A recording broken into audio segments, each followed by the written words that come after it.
There you go. Can you hear me? Are we live? Guys, absolute nightmare, man. Listen, straight live, no countdown. God, no warm up. I'm not even doing a countdown, mate. You know what? I normally do a little stretch out, a little limber up when the countdown's on.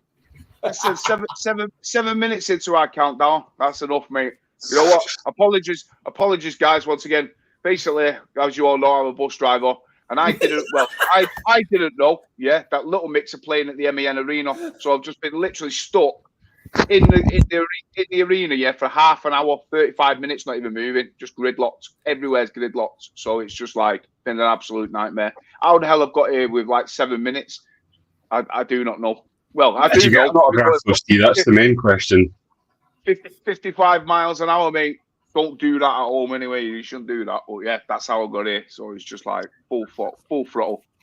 Did you get the autograph though, Steve? No, I didn't, mate. They let me down. They let me down. But it is what it is.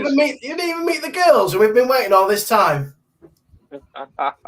Unbelievable. Hey, Andy's Reef got it right. Anyway, Steve, he says you're a bus driver, so you're always late.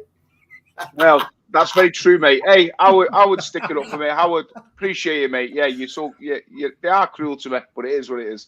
Have you read that comment properly, though, Steve? Although all your comments, but yeah.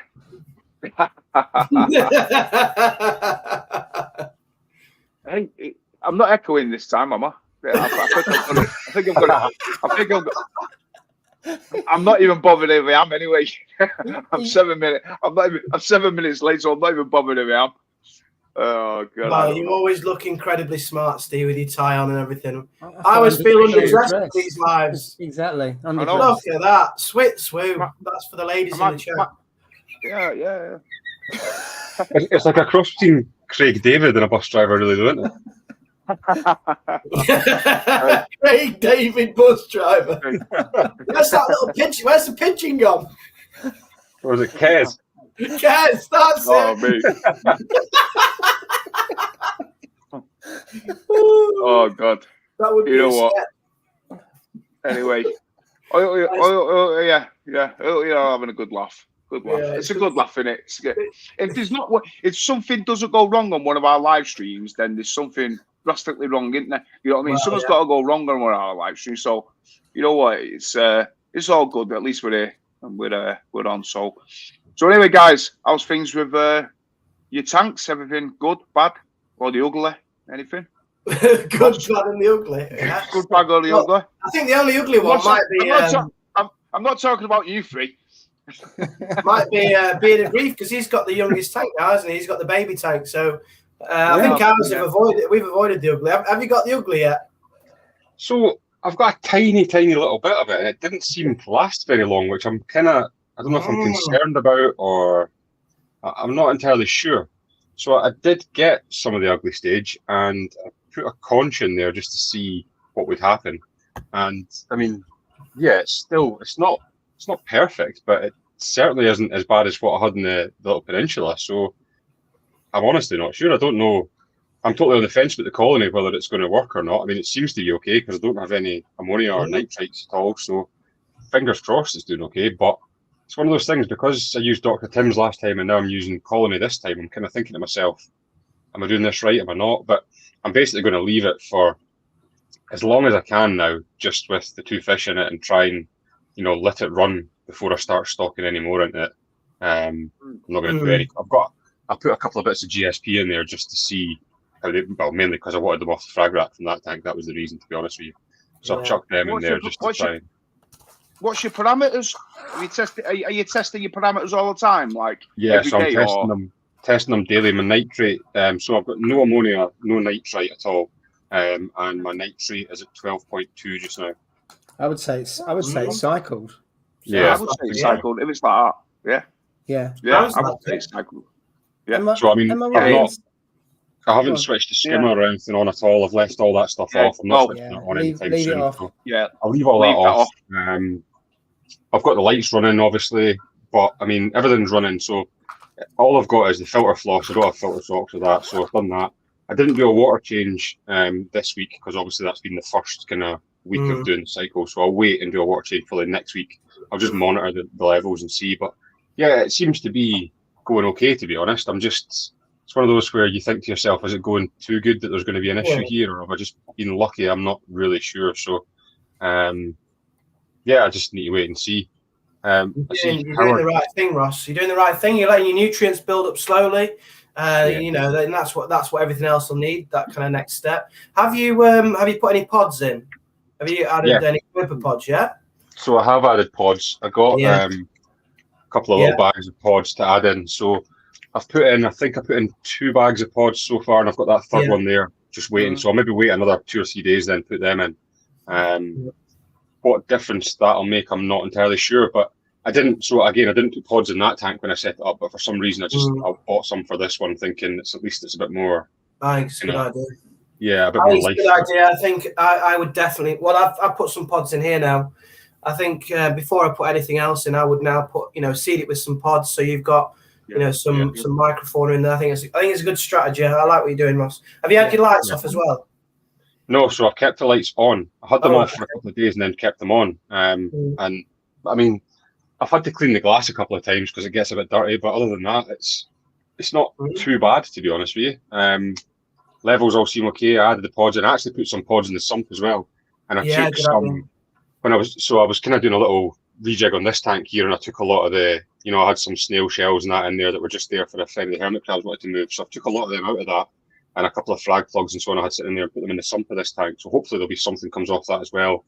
I did put in some rock from that tank originally, some biomedia from that tank, and a little bit of sand. So I'm hoping it's not going to be too bad. Yeah. What about cleanup crew, Ross? Have you added any cleanup crew to sort out anything going on? All I've done is I've put a conch in there. So there's a conch in the new tank now. And I've got 1 turbo snail and 2 little seraph snails in there, and that's it. Yeah, I love cleanup crew. I am always adding stuff into mine. I mean, because you see the shells, they die, don't they? You know what I mean? They don't live forever, do they? And you can see them. You see all the shells all turned up. So the moment I start to see a few of them, I just get another 10, 15, and I must have maybe 70, 80 snails in my tank. You know what I mean? But it keeps everything clean. I mean, even if it did have algae, looks of it. He knows exactly how much. I don't even think I know. Snail senses. Well, that was the thing. I actually was going to put quite a lot in there. That was my plan, but I didn't want to put too much in to start with. But also, Nessie's lair are actually moving, so he's not going to be getting in massive amounts of like a cleanup crew and so on until he's actually moved. So it's one of those where I might just wait until he's moved and then get everything after he's moved. I mean, I could order some online, I suppose, but one of those that I'd rather just stick with Nessie's, I think. So, yeah, that's the plan. I will be putting. Although, what I will say, I don't think I'm going to put any crabs in this tank. Obviously, with the slight small issues I had with the crab as we call him. Although he's still going in there, he's still fine. He's still alive. Yeah, still alive, still going. Wow. He's served his time, hasn't he? He's now back in the community. He's going to outlive us all. He is. He's actually, I call him the social worker of the cleanup crew now. He goes around making sure everyone's okay, and he's done his time. But yeah, so he's in there. He's in that little peninsula, obviously. But yeah, so there's a few hermit crabs in there, and I did have that big arrow crab. Now I do fancy getting another arrow crab for this new tank because I really like that one. But yeah, I'll wait and see. I don't think I'm going to put any crabs in that one though. I think I'll just stick to quite a heavy load of snails and see how I get on with that. But if I need to put one in, I can. You do have to keep topping them up, like you say, the cleanup crew, don't you? You have to keep topping up every now and then and things. What happened to the arrow crab then? Do you know? Did you get to the bottom of what happened to it? No, I didn't. But from everything I read up, they only live for about a year. So I mean, you don't know. Yeah, you don't know what age they are when they get them to start with. Yeah. And then, I mean, when I got that, it was a decent size. So it's one of those where you think to yourself, even if it was, I don't know, say 3 months when I got it, and I had it for another 3 months. It's 6 months old. They only live for a year, so I don't know, mate. I don't know what happened, but I mean, it grew pretty quick. I think it shed its skin probably, I don't know, 3-4 times, to be honest with you. So it done it pretty quick, which I won't ever know. I never ever got to the bottom of how my Fricky died either, but it's just one of those things that, you know, sometimes you can't explain it. I don't know. we all have those mystery deaths, don't you, with a coral or cleanup crew or a fish. You're like, what the hell's gone on? But I think what you've got to think of is if everything else is all right, just don't react. Just let him. Because that's what. Yeah, because that's what happens. You see, if a fish dies, you think, oh no, there's a tiny spot on it, and they think all of a sudden they think they either got velvet or they think they've got ick or they think they've got something else. You know what I mean? And then they overreact and then they start dosing something, and then before you know it, everything gets killed. So, like you said, it's just don't overreact. In anything, even if a coral dies or anything like that, if a multiple colonies are dying, of your corals are dying, then you've got an issue. There's something wrong. But if one just dies, that's just the luck of the draw. Sometimes, you know what I mean. Sometimes it just wasn't meant to be. I've had loads of single things dying here. You know, not all at once, but like over time. And I've got one now actually. The green Monty Porter plate that's under the ledge. That's been growing perfect, and it's like been spread. Come down the other day, and it's like all white. I'm like, what the hell? Like, and Monty Porter is like one of the easiest things to keep, and I'm like, and yet all the other Monty Porters, they're all fine. So, so has he been stung? You know, because I've got that cetone which is near it, and it's like nearly touching, but it's not touching. So I don't know whether it's been stung or not. I don't know. I'm not sure. But yeah, that's got to come out. I've got to do a video on it actually, just to show people. But so that's why I've left. That's why I've left it in there because we've got to show everything. You know what I mean? Killer Coral, make a video. But it goes back to like if all the rest of your Monties are fine, then just don't worry about it. It might come back round again. Might come back round. I'm the same. I've had my mushrooms. So I had from Prestige Reef. I had my Recordia mushroom. Absolutely love Recordia mushrooms. I know you've got some nice ones, Ross. And it's just melting. It's melting away. I've got a tiny bit left, and I don't know what's caused it. I don't know what's it's all of not all of a sudden, but over the last month it started to melt. But the rest of the corals look fine, so I'm not reacting to it. It's probably just just one of those things that you don't want to kill anything, do you? I think you can end up too hung up on it and trying to chase yourself round and round in circles and figure out. I mean, if it's say you were losing 2 or 3 mushrooms in the tank and a couple of other corals, you would say, right, there's an issue here, but one randomly. I mean, scientists probably couldn't tell you why it's died, so there's no point in dwelling on it and trying to figure that one out. I think, mate. Yeah, I mean, coming back to your tank, I think you put some media in that already been in from the other tank, so that would have definitely helped. So it's a fairly small tank, isn't it? So you've got the media there. Also, you're not piling loads of stuff in. No. So you put the 2 fish in, and your nitrates are not being taken out, so you're not going to take it too low. So you're not going to get dinos or anything like that because you've got a decent amount of nitrate. What's your phosphate at? I haven't measured the phosphate. Okay. I would imagine that's probably all right as well. So as long as those are at a decent level, you're going to keep dinos at bay, I would say. And then you just go from there. I would try and culture some baby brine shrimp because that helps as well. That's quite good fun to do. I did see. I think it was Reef Phyto were selling a kit for culturing them. I'm sure. So I did see that actually.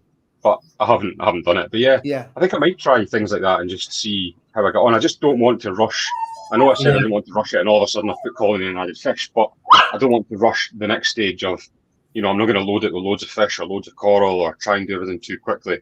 We know that's not going to work. So I think I just need to take it slowly now. And I'm not in a rush. I've got this little tank here that I can sit and look at, and I can let things grow out. I mean, it's doing really well just now, to be honest with you. I would put what test kits are you using, Ross? So I did. Are you still using the Salivert? Yeah, so I started off using the Salivert kits. I've only got the Salivert ammonia one, so I don't have any other ammonia test kits. So that's the one I use for my ammonia, and that's the Salivert one I use for my nitrite.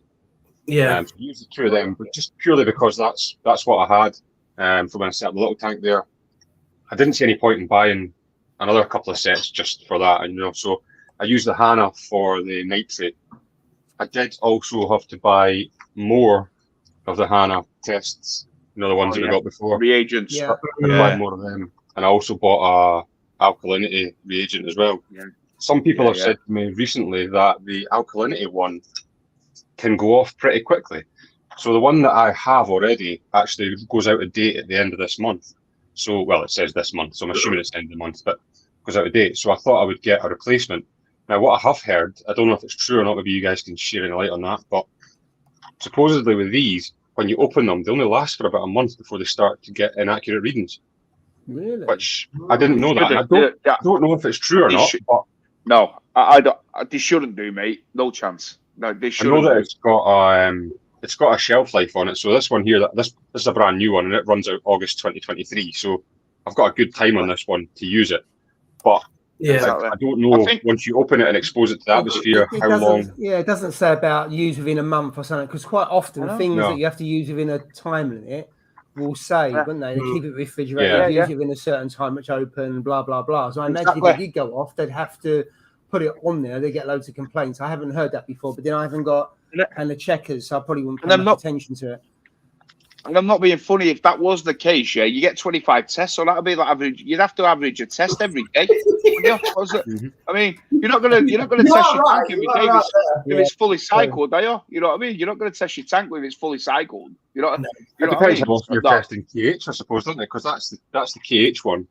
So I don't know how often you would test that, but well, 30 some mil, people test it every day, KH. To be honest, like coral farms are testing every day. Usually alkalinity. I think if you've got a lot of SPS, then I can see why people do that. I don't think you really need it personally with LPS, because I think you can have an amount of swing on that, and it's not a problem whatsoever.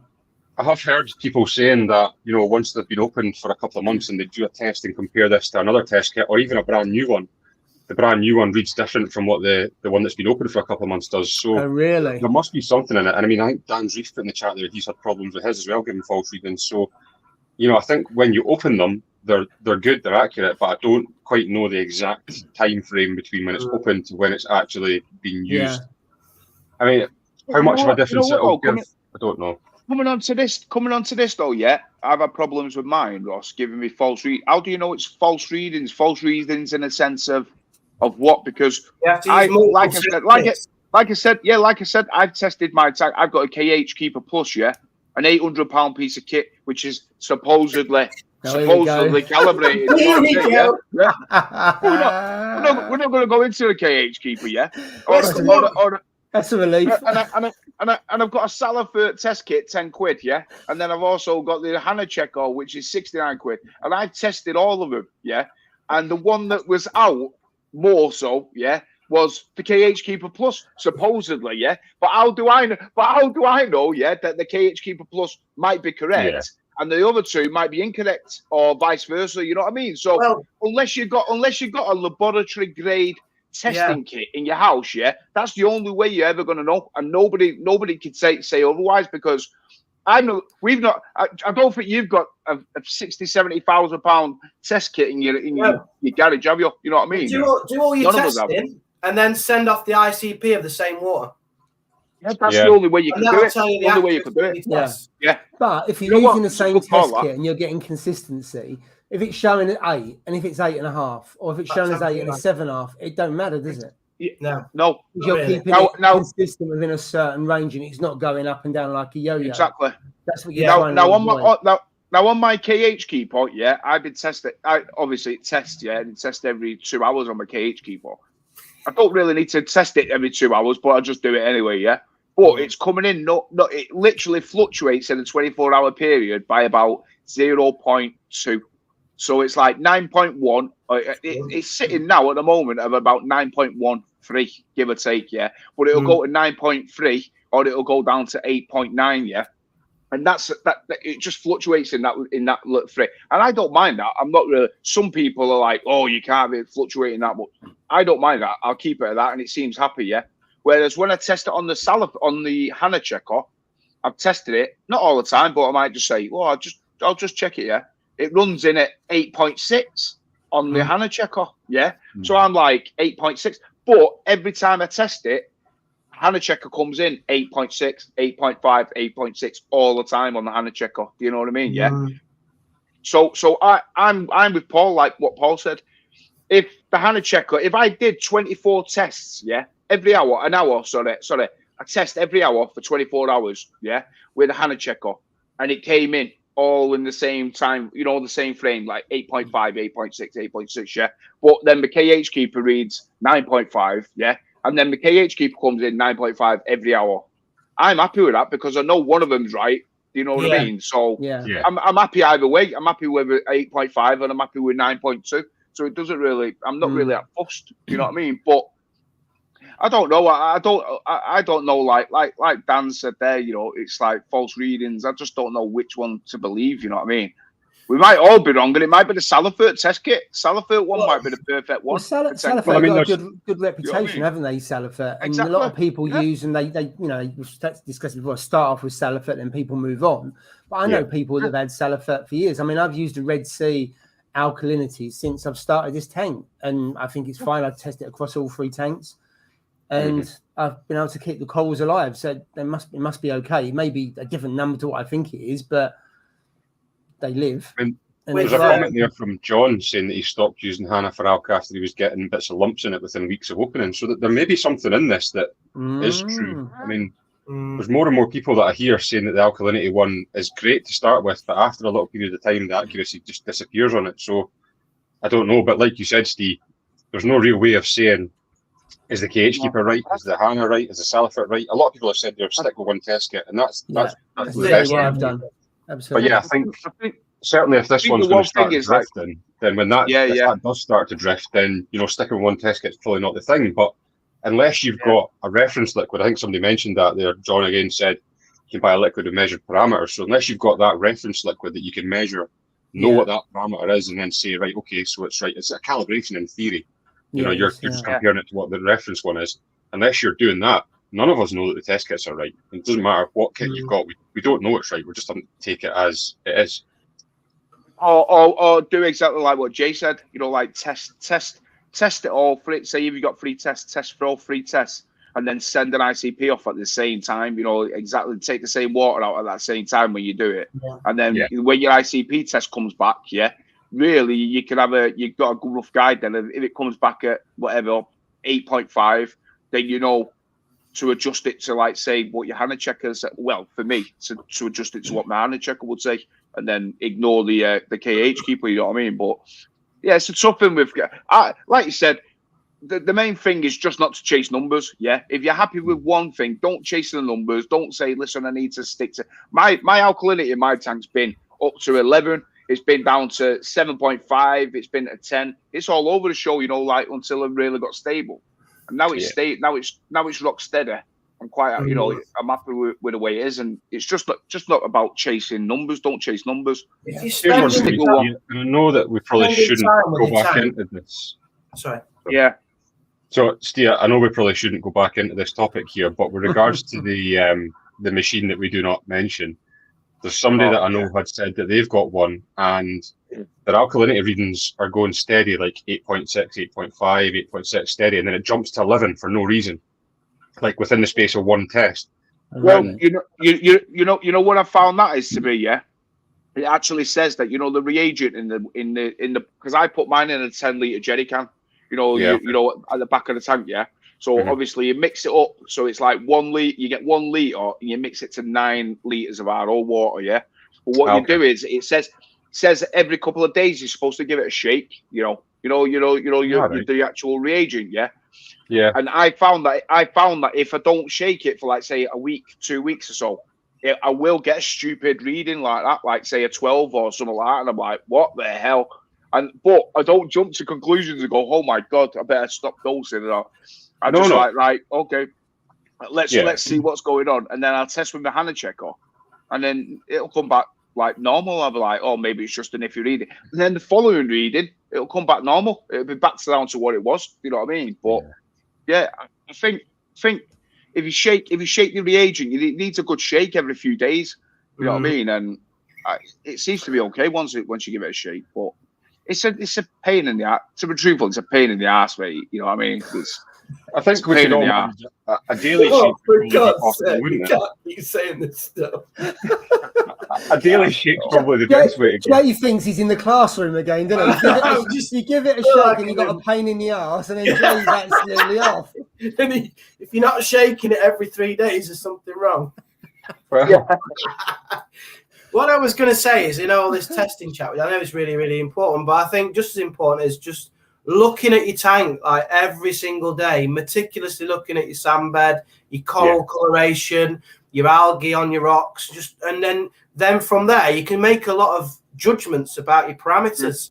If things are looking very green, you know that your nutrients are going through the roof. Therefore, test your nitrates. If everything's turning red, you've probably got cyano and you've got an imbalance in your phosphates and your nitrates. So again, exactly. So not without the measurement, but you can look at your tank and see issues.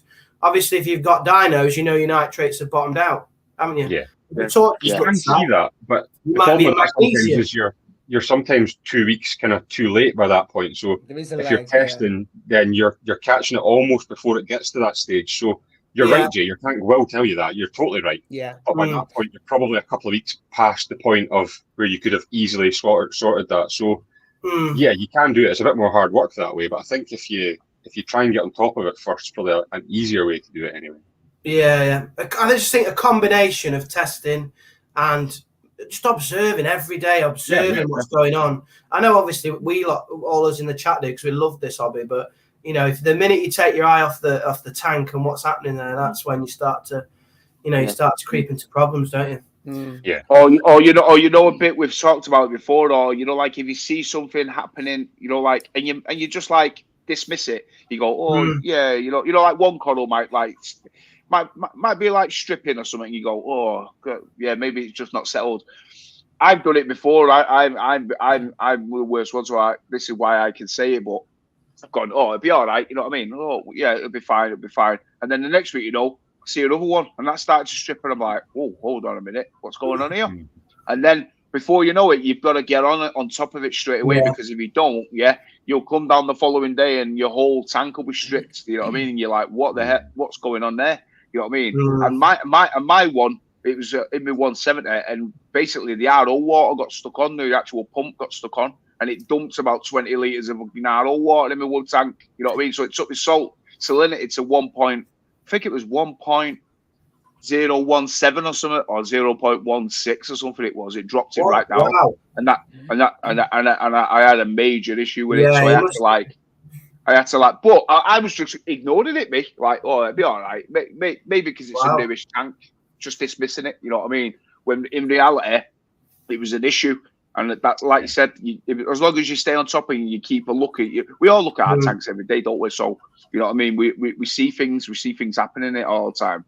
But like you said, Jay, stay on top of it. If you see something going wrong, or you think there's something going wrong, just test it. You know what I mean, and see what. And also doing an ICP on every 3-6 months. Just keep. I mean, obviously for me, I have to, because I use that brand of water that you know about, and that's one reason why I have to see what I did there. I edited it out. I have to do the ICPs, and that's like for my own reassurance. I know they're expensive at what is it, 30 quid or something, but then you think, well, for a coral it's 30 quid, so if you're lucky, that's peanuts, isn't it? 30 quid if you do that every 3 months. I've never done an ICP test on my tank at all. I've never done one. You will do on your new one. Yeah, I probably will on the new one, and especially when you get bigger corals, mate. Yeah. You will by any means, shape or form, but I think I'll start doing them when the Reef Factory ones start proving themselves, because that seems like a really good idea. That you can do the Reef Factory one, it sends it straight to your app, and then you can set your dosers to correct everything automatically. So your results go straight to your app, and it can control it all, which I think is really good. Now I will wait and see that in action first before I pull the plug on that one and see it's going to work. But I think if that new Reef Factory one works, then I think that's probably the way that I'll go with it anyway. I mean, I think it's a great concept, the Reef Factory one. Don't get me wrong, you know what I mean? I'm all for Reef Factory. I really do like the products and all that, you know what I mean, and stuff. But it's like it's like they try to push tons of stuff out. I don't know if it's just me, but they're like, how long have they been going? They've not been going long, have they? In theory, they've not been going that long. 3 years, maybe less than that. I mean, it's not a lot for sure. The products look at all the products that they've got. You know what I mean? If you think about it, the R&D of Vortec it took them about 3 years to make the MP10s and 40s and 60s. Do you know what I mean? All the R&D, they just brought one thing out, and then they brought, the lights. They've got a really good software. They've got a really good software team. I think some of the people in the software team are some of the owners that work on other software programs. So by their nature, they've got some really good tech guys that helps. Because if you look at some of the stuff they do and how their usability and that, it's pretty good from what I've seen and what I've heard. Well, I mean, there's no disputing like the products are great. You know what I mean? And I really do like the lights. I mean, I said if my lights go, they're probably the ones I would get anyway. I would have gone with the Radions, because I do like the Radions. I do like the Radion, the XR. You know, the Pros. I do like them, the 5s. But like Ross said in his video, Mobius app, it's just too finicky. It's too dodgy for me. It's working today. It's working today. Yeah, it works one day and then switches off for 6. It's no good that you can't work like that. It's got. But once you set your lights up, most people just set the lights up and let them go, unless you're Jay who likes to tinker with them. So I don't know if Mobius is working or not. I set it up and let it go. I get what you mean, but unless you tinker, then I think so. Have you seen what they've done now? The whole Mobius app now. So if you've got AI lights, you can actually control your AI lights now with the Mobius platform now. So you can put them in. So say for instance, if you've got numerous tanks, you're fortunate to have numerous tanks, and you've got you're running AI on one, and then you're running Vectra on the others. So you can have you can have all of them on the one app on the phone, which I think is fantastic. As long as the app works, and that's the main thing. That's the big if it works, you know what I mean? So, and that's the one thing that puts me off. But have you got a Vectra pump, or is yours AI? Your new wave maker, Steve? I've got it. No. I did have an AI one, didn't I? And that's the one that broke. Then I had to go out and buy I bought the Red Sea the Red Sea gyro one, didn't I? It's fantastic. I mean, I could talk about it all the time. I mean, I love the gyros. I think they just give something different in a gyro. The gyros are just fantastic, with waves and stuff like that. They can alternate them. You can have them horizontal. You can have them vertical on the back wall, on the side wall. When you get the wave action. Yeah. And no other wave maker gets a better spread than it. None of them. I've had them all. I've got the Vortex on it. I've got the Nero. I've had that on it. Yeah, I've had them all, mate. You know what I mean? And just the flow of it when you get it skimming across the top of the water, and it's just like blasting out. The way it's like the sea. It's just ripples and ripples. You know what I mean? It's just fantastic. Getting loads of oxygen in the water. It's perfect. I think they're great. You know what I mean? Do they need much maintenance, Steve? Do they need much maintenance? No, mate. So I hear people having to swap them over, take them apart, and clean them more than they do like a Vortex. No, I really, you know. I mean, you know what? The hard part is because you've got to take four sections off it. You know what I mean? Right. So you've got like one on one side and one on the other. I just take mine, put it in some of the what's it called now? Citric acid. Citric acid, that's the one. Citric acid.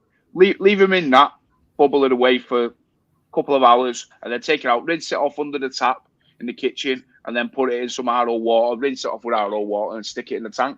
And that's it. It's done, mate. No arguing with it. It's perfect. You know what I mean? It's just like cleaning anything. It's like cleaning any of your pumps in it. Take them out, stick them in citric acid, and it's done. But to go back to a couple of comments there about the AI app being one of the best, and I probably agree with that. I really do like the AI app.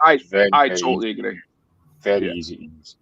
I mean, even when it comes to uploading schedules that people will send you or sharing schedules, everything's very, very easy to do on that app. Whether it's because it's the first app that I used on that tank, I don't know. I may be biased that way, but I do find that it never crashes, does it? No, never crashed. Has it ever crashed? Never. I've never known it crash, mate, ever. You know what I mean? So for me, I like I said, I could control my free lights on the Mobius to switch it over, but there's no chance I'm going to do that. I'm going to keep it on the AI app. I just prefer it. I prefer that app. You know what I mean? Well, maybe now AI has been bought out by Hobbyist. Maybe that software team will work closely with Hobbyist now, and then their app will improve. I reckon that's the strategy, to be honest. Yeah, I think you're right. It's the same. It's just one team, then, isn't it? Rather than two, reduce your costs and everything else. And when you do updates, you have to do one update rather than two updates to apps. So it brings down your costs by quite a bit. And have a shared technology. I've got a question to do with Flow, and I stuck it in the chat, but you boys ignored it this week. I think you were busy or something. I was asking about. I was doing a voice note for us. Yeah, absolutely. Voice would have been better. That's what you usually do. I do normally send you a voice note. What is it? That's all right, though, isn't it? It's because I can't type as fast. So what was the question? The question was SPS, because I'm good with this gear. Yeah, brown SPS. Yeah. SPS and flow, direct or indirect flow for SPS corals. I know this is sorry, Ross. I've got my Red Sea gyro blasting my SPS. What, directly on it? Yeah, blasted at them, mate. Yeah, and the polyp extension of is I've got a like the digitata, the Forest Fire digitata. It looks a bit annoyed, and the wave maker's pointing right at it within about, I don't know, what's 6 inch, about 6 inch. Probably that then. That's a big 6 inch. It's a big 6 inch. It's about 6 inch away, maybe 7 inch, something like that. And it doesn't look happy. And I always thought SPS like high flow, but I don't know if it's. I've never blasted SPS from 6 inches away. So I have them where they have direct flow because you can see the polyps moving around and they're waving around. But I haven't had them that are kind of right in front of a powerhead like that. But then most of them I've had in the 5 foot. I would say whether it's direct or indirect, it probably doesn't matter. And the problem is different SPS like different flow. They don't all like to be totally hammered with flow, not all SPS anyway. So if it's looking unhappy, then you could argue it's probably it may be too much flow. In which case, turn it down, or move the power head. So they like higher flow than others, but not all of them like to be totally blasted. No, it's really helpful. Yeah, suppose. One thing I noticed was see when you look at the photos on Instagram, your SPS seems to have grown quite a bit recently. I don't know if it was just thinking that, but they look like they've grown a lot recently. Yeah, you're right. It has. The Anacropora have grown really well, and I've got really good colour. It's just, again, it goes back to this. It's one of the SPS, and do I change? Going back to what I've said earlier, I move the power head to suit one, and then maybe upset move the coral. Move the coral. Just move the coral. I've had to do that on the candy cane. Do you remember the massive candy cane that was like a football? Yeah. When I first put it in the tank, it did nothing for 3 months. It sulked until I moved it high up into a space, and all of a sudden it took off. And it's just the way it is. And I've had chalice, I've put them in different places as well, even two or three different pieces in the different places in the tank. And some have blossomed, and others just hated it. And sometimes you just have to experiment with it and see how it turns out. Yeah. With the SPS, you just seem to like start the biological clock on it again. It takes 7 or 8 months to start doing anything, doesn't it? That's the thing. True that. Yeah. It can take time. It's a bit. You move it around the tank. You change your parameters. You change your lights. All that kind of stuff, and all of a sudden they just sulk, and then, as you say, they almost reset, and takes time to I suppose recalibrate or just get used to the parameters again. But No, thanks, Jet. What's this acros like more? I haven't got acros, so it's like my millipora. Yeah, millipora. Milliporas have quite long, like sweep, like tentacles or like polyp extension. Yeah. And mine was the same. When I put it in one place, and it didn't really come out. It was little polyps coming out, but it wasn't like it's a millipora. And I seen it in the shop, and I was like, this should have big polyp extension. I left it for about a week and a half, and it just never come out. And I'm like, no, something not right. So I'm either gonna have to adjust my flow on my pumps, but everything else was happy with it, or move the coral. So what I did was I got some of the pieces of rubble rock. stacked it up slightly on the section there where my SPS is, and I plonked it slightly higher, yeah, just only maybe a couple of inches higher. That's all I did, moved it a couple of inches, and ever since then the polyp extension is gone crazy on it, yeah, and there's now all white tips growing off it, loads of new white growth all over it, you know what I mean? And it's just by moving it that 2 inches, 2 inches, that was it, repositioning it, you know what I mean? A Connell will tell you when it's unhappy, you know what I mean? Yeah, it'll let you know. Yeah, I think I will do that. I think I'll reposition it and see how we get on with that. That's the plan. Sure. Michael's put, what pellet food do you suggest for clowns? Yeah, and how often do you feed? So yeah, Ross has got the probiotics one. I've used them. They're really good. For smaller fish, they're the tiny grains. They do different grains, don't they? Yeah. So that's a small pellet, which is a really tiny grain on it. But my clowns absolutely love that. They go crazy for it. Yeah. So that's what I use for the clowns. It's not cheap, but it doesn't leach loads of phosphates, does it? That one? No. Yeah, they're the ones I use for clowns and other fish as well. I've been using it for years, and they all seem to love it. And they're small pellets, so it's not just the clowns; it's all some of the other fish, like the amphibians, like the wrasses do as well. So they've got it's got a really good reputation for smaller fish. And Scullies love them as well. Scullies and do they? I don't target feed. I just throw some in from time to time. Yeah, my Scullies love them, mate. Yeah, it's not a surprise because they are really small. Those pellets, and I use those in the auto, and also really good for the auto feeder when I go away as well, because I know it's not going to clog up. So I'll put that in the auto feeder along with flake, and I just crumble the flake completely up, and it works really well. So I don't know if that helps. Yeah. Let's see. So Steve, just someone asked earlier on about how's the closure that was your tank of the tank.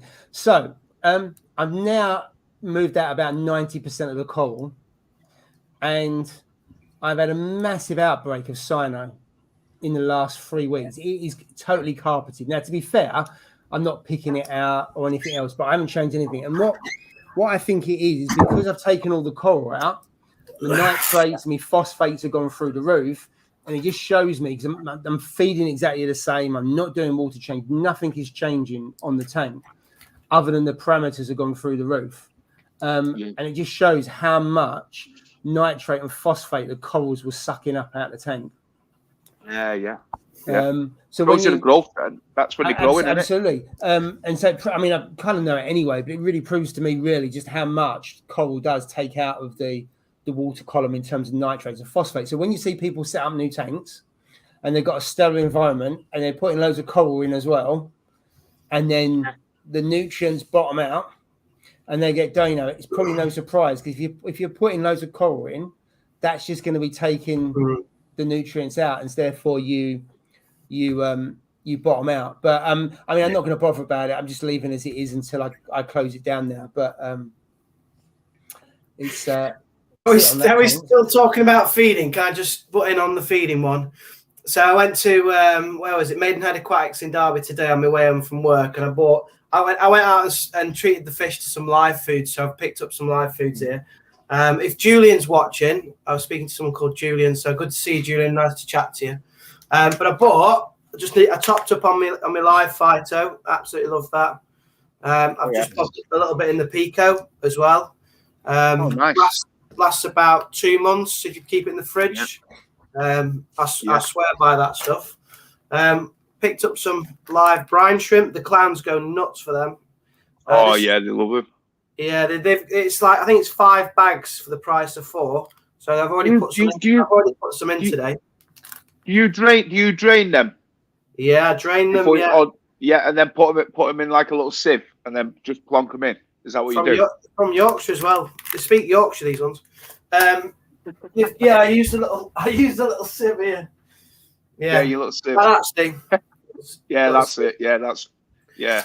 I pour it over like a glass or something, and then rinse it with a bit of RO from the top off, and then just chuck them in. And then the fish, well, you know, if you've used live foods, the fish go. Oh, they love it. But then, like some of it gets in the rock work, some of it gets in like near the corals. and then obviously they'll come out at a later time, so it kind of feeds them over a longer period of time. Exactly. So yeah. I put 2 bags of them in today. Yeah. In the nano. I took out the filter sock as well, so some of them will have gone into the sump, like what Ross was saying. He's put some he put the pods in. I put some pods in. I put some pods in the Pico just to get it started, and then I put some again in the Max Nano. I also got, which I've never used before, the little Daphne. Oh yeah. They went down pretty well as well. So just a mixture of live foods I've just put in today just to. I always thought Daphne was more for freshwater. I don't know, mate, to be honest, but there's some in mine now. Are you taking the mick, Rossi, or what? No, I'm being serious, mate. I used to feed Daphne at the freshwater tanks, but I never ever thought it was for saltwater tanks. Because Daphne is a freshwater creature, is it not? I put 2 bags in, so I'm not getting them out now because they're tiny. We probably went in and went, what the hell are we doing in here? Is that true? Someone help us in the chat. But yeah, loads of it is. Loads of live foods. Great for your tank, keeps it healthy. Aquarians asked the question here. How do I get Bengal cardinals to change from frozen mysis, stroke brine to flakes or pellets to be able to use my auto feeder when I go away? Tricky that one. So what I would do, I'd mix in with the frozen some small pellets, crumble up some flake, and see if they take it. So you mix it in with other foods. No, the problem is as you put the frozen in, that will sink, and sometimes pellets don't always sink. So you may want to soak the pellets in and the flake in with the brine shrimp and that, and then put it into the tank. So that's how I did it with mine. Oh, for God's sake! I don't have a problem with my Bengal cardinal. He just devours anything to put in the tank. Mysis, flakes, pellets. He just chews everything. But he was the bully. That one. Turns out Daphne is for freshwater. Freshwater. Yeah. Well, if you live in the Derby area, I've got 3 bags of live Daphne in the fridge. So if you want to come and collect them, I'll tell you what, it's really good for you actually. If anybody's got a garden pond, it's good to put Daphne on the garden pond. Is it? Jay's new project. Pond in the garden. Where's the instructions? Where's the instructions there that says that? It tells you in the small print on the side, mate. If you read the side of the bag in the small print bit. Oh yeah, that bit there, is it? Yeah, just no, sorry. No, that bit. Yeah. Yeah, that's it. Yeah. Well, I wondered why they looked a bit distressed when they went in. I thought they were just worried. About the fish. It probably won't do any harm to the fish eating them, but I just don't think they'll live very long in the water column. That's all. No.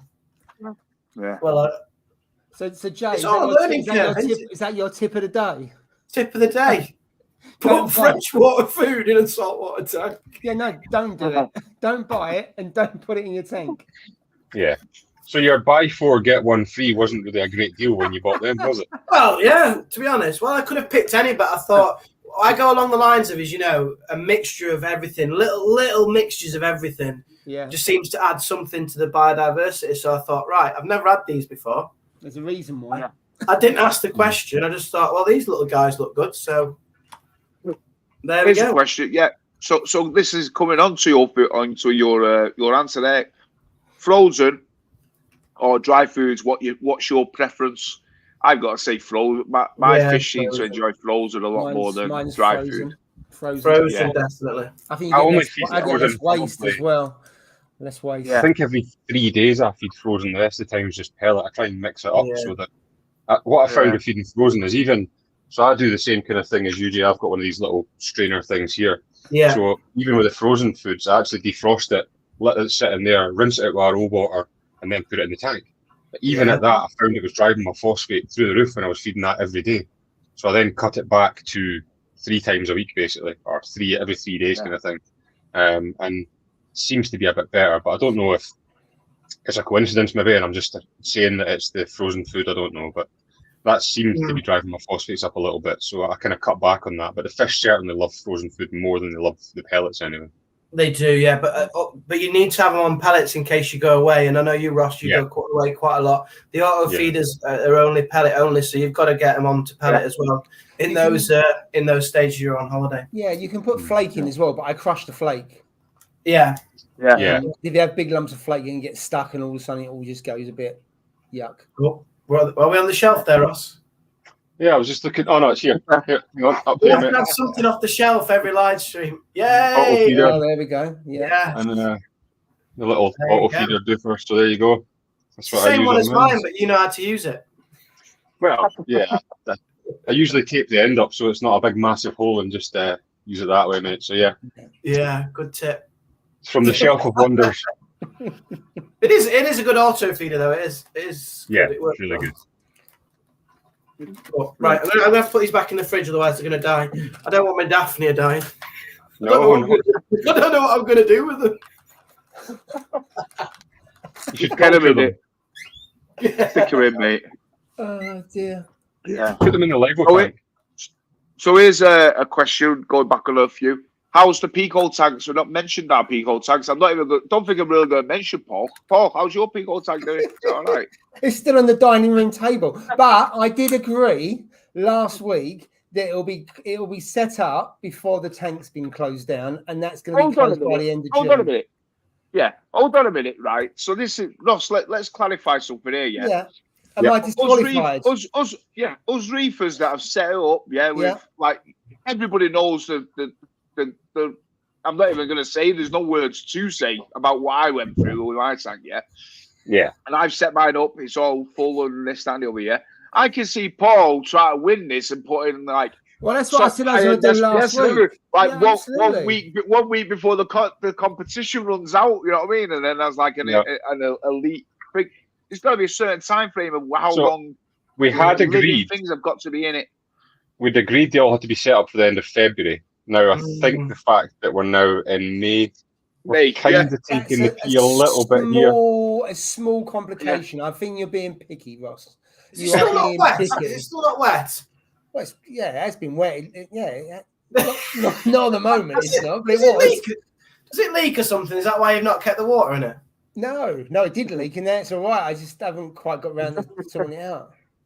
Well, mine's up and running, Ross. So I'm in the competition. I've got coat pods. Yeah, but you're too late. Ross is now being asked about it at the end of February. I'm going to get a Pico coral collection from Signature Frags. That's what I'm going to do. Yeah, Ross's as well. Look at that. Oh, the lights just went off. Did you just press the light from there? No, that's the time it goes off at 9 o'clock. So the lights just literally went off this second. Yeah, well, that's the only time I've had the light. Mine hasn't had the light on. I only put it on for the live stream. Tell you what I did get, and I don't know if you'll see it there or not, but I got a little diffuser made for the light from Aquafit. Yeah. I've seen that. That's a little TMC light with a little diffuser on it. It makes such a difference because the light, it's not a powerful light, but it was spread everywhere. Whereas I put that on and it focuses it more on the tank now. So it's quite a good little thing. I might get some more of them off him actually, because that's the problem I've got in mind is like the light is just all over the show, you know, like all around the sides and stuff like that. So it's not focused at all, is it? Yeah, it's not focused, no. But then again, like I said, it's does its thing, it does enough. But I'm loving mine. My Zoas are growing like crazy with it, mate. So I'm really happy with it. 1-2 water changes a week or so. I don't mind doing water changes in that because it's not even like 2 liters. Yeah. Like in fact, I think it's like 1.5 liters. I think actually. I've got one of those like plastic jugs that I do mines with, so I just fill the plastic jug up and then pour that back in. And I use water from that. So I take water from that tank and just put it into the little Pico. So it takes literally seconds to do it, to be honest. It is a brilliant little tank. It is a really good little tank. It's good fun. Yeah. I mean, the only thing is like the only thing I'm gutted is like there's no real life in it. I mean, I've still got shrimp, I think, in it. What happened to them 19 shrimp you put in? I've got those. You know what I've actually got in it? Those stomatella snails. I put one of them in it, and it's somehow got 2 snails in there now. Don't know where the second one come from. So I don't know if it's laid an egg or something, or 2 eggs. I don't know, mate. But there's 2 of them in there. I'm like, what the hell? So they're cleaning the algae. I don't know where they come from. They just baffle me, them things. I don't even know where they came from in the tank, to be truthful. You had a load of shrimp in there, though, didn't you, at one point? Yeah. Hey, shrimp dancing about at one point, innit? Yeah, but they just don't. Well, didn't you? Did you have a hammer or a frog spawn or something? I had a frog spawn. I did have. It did in the past. Yeah. Yeah, the light's not strong enough. Oh no! I need one of those diffusers, I think, to direct it. But yeah, Steve, the light's not strong enough. Go and put Aquarian's comment on the screen, please, mate. It's an absolute belter. Who's that, mate? Sorry. Aquarian. Oh, Aquarian.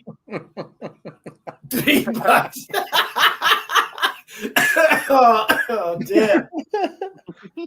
That's brilliant. I have actually got all those things for sale. but not the hairnet. And that shows that Ian is a very loyal follower because he's obviously followed a lot of the story to know that. So cheers, mate. Absolutely. Oh, sorry. That's a crack.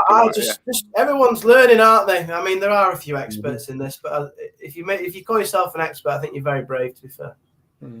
So no, I haven't tried AB Plus in the Pico. I don't even have AB Plus. It's something that I've never ever used, and I don't really think I would use it in the Pico. I take the water out of that tank because the Peninsula runs are really high nutrients just now. You know, I'm taking water from that and putting it into the little Pico tank, which seems to be doing the job, I think, because you're not, I don't have any fish or anything in there, so I don't have anything to produce any nutrients. So if I'm taking it from the already high water, well, the high nutrient water from that tank and putting it in, then it seems to be doing okay. But yeah, I don't know. I think John's hit the nail on the head here. This is why Paul's put all his corals in his Pico. That's why he's keeping it secret from us, isn't it? That's what he's doing, isn't it? He's putting them all in there. That will be a good idea at some point. But where's the yellow tang? I think he's gone in there. Oh no, I can just see him again now. John's got the yellow tang, remember? Yeah. Tango, yeah. Oh, yeah, he's back to him. He's an original one as well. I don't like them captive bred ones. They don't even look yellow. You need to get some barrel pens out and colour them in. They just look like the light. What would you call them? Like, I'd call them white tangs, to be honest. The ones I've seen. There was one at Maidenhead Aquatics, and it said yellow. I was like, that's false advertising. It's not even yellow. Was it a juvenile still? Because I think it was. Things are quite transparent, and then they get the colours. Yeah, they do. Yeah. Do they? They do. Oh, right. Okay, fair enough. I'll give it. Oh, the turn. Russell knows. He's been there a long time. Look, he knows what he's talking about. I knew you could use a bit of Daphne for nutrition. Yeah, for your copper band, because you got a copper band in there, haven't you? I've got. Yeah, he's been in the sump all this time. You just haven't seen him. That's a joke, by the way. Before everybody starts hating on me, I don't keep copper bands in the sun. If I had a copper band, I'd have it on show because it's one of my favourite fish. The copper band's in the freshwater tank, isn't it, Jay? Yeah. Eating some frozen mice. Cheers, reefing. We've got to laugh, haven't we? That's the thing. Yeah, absolutely. The best medicine. The best medicine. Yeah. Yes, that's it. I'm just having a look to see if I missed any other comments. So as I was saying, I'm gonna get a coral pack from Signature Frags for my Pico. He's gonna pick out a few easy. Obviously, I'm buying them, but a few easy keepers to go in. Well, a 10ES, a 10ES, and that'll last ages. I know what's happening here. The reason you've not got the Pikachu is because it's going in the Pico, isn't it? That's what's happening. There's a ring to it, isn't it? Pico and Pikachu. That's what it is. It's stripped faster than. I better not say that, actually.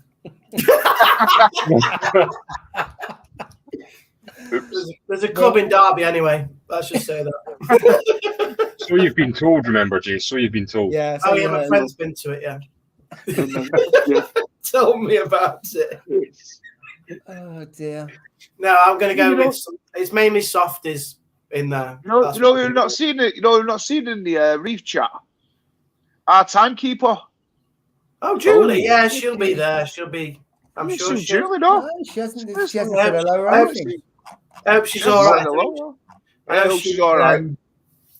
She wasn't feeling too good last week, was she? But she's. She hasn't missed one yet.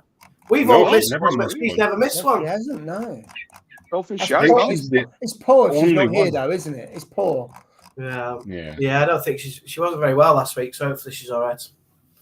Yeah, it's not the dreaded COVID. That does your head in. Yeah, true. Let's see. Some brown specials for the people. They'll be brown in no time, mate. I can work with magic on those.